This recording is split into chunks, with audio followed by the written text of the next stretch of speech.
मैं अपनी बात रखने से पहले विश्व को शांति का संदेश देने वाले तथागत गौतम बुद्ध के चरणों में नमन करता हूँ। बहुजन समाज में जन्मे सभी गुरुओं, संतों, महापुरुषों को मैं नमन करता हूँ और हमारे बड़े भाई चंद्रशेखर आजाद, माननीय विनय रतन जी और हमारे प्रदेश अध्यक्ष जी, इनको मेरा नीला सलाम, जय भीम। आप सभी दूर दराज से आए सभी साथियों, भाइयों और माताएं बहनों को मेरा क्रांतिकारी जय भीम।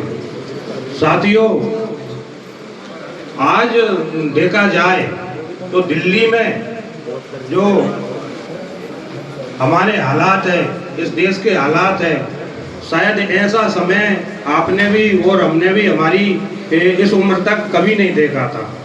और कभी कभी तो सोचने में ऐसा लगता है कि चलो बीजेपी धीरे धीरे उजागर तो हो रही है, उसके कारनामे उजागर हो रहे हैं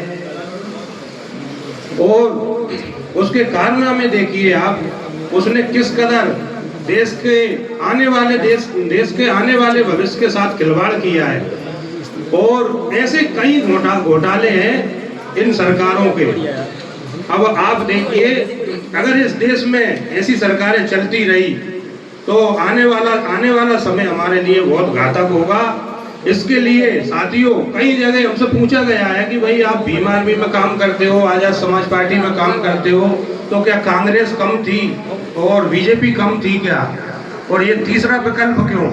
तो तीसरा विकल्प जो खड़ा हुआ है हमारा आजाद समाज पार्टी, भीम आर्मी, तो आज हमारे पूरे देश में वो दिख रहा है कि किस कारण से उस विकल्प को हमने खड़ा किया है। और साथियों, मेरा तो आपसे ये कहना है कि आप जिस तरह हमारी ये माता बहनें यहाँ आई हैं, इस तरह आप अपने घर अपने बच्चों को और घर में माताओं बहनों को सबको ये चीजें बताएं, भीम आर्मी से जोड़ें, हमारे महापुरुषों के विचार फैलाएं।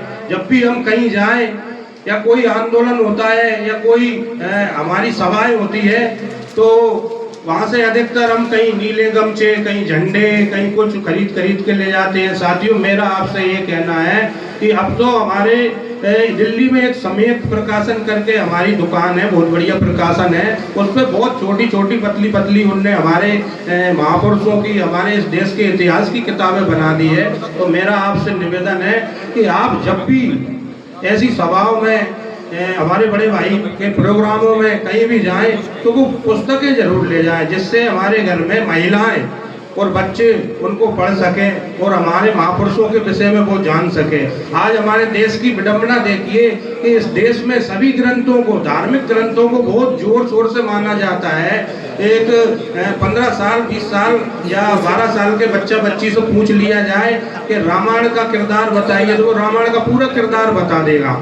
महाभारत का बताइए, वो बता देगा। लेकिन विडंबना देखिए, जिस ग्रंथ से ये देश चलता है उसके विषय में हमारे बच्चे क्या, हमारे बड़े बड़े नौजवान भी उसके विषय में नहीं जानते हैं और वो अपनी दिशा पूरी तरह भटक चुके हैं। और विडंबना इसमें हमारी गलतियां नहीं है, ये जो सरकारें रही है और चल रही है, इनका ये काम था कि समाज में संविधान के विषय में बताया जाए, संविधान के नियमों को समझाया जाए। लेकिन आप देखिए, जब संविधान के नियम अगर हमें किसी को मालूम ही नहीं है तो हमारा देश संविधान के अनुसार कैसे चल सकता है। इसलिए साथियों, मेरा आपसे अनुरोध है कि आप अपने बच्चों को, घर में महिलाओं को और जो नौजवान हैं, तो मेरा उनसे अनुरोध है कि पुस्तकों के द्वारा ही हमारे बच्चों को वो ज्ञान मिलेगा, हमारे देश का इतिहास मालूम होगा, हमारे महापुरुषों के विषय में जानेंगे, उन्होंने कैसा संघर्ष किया है, कैसे आंदोलन कर करके वो हमें इस जगह पे लाए।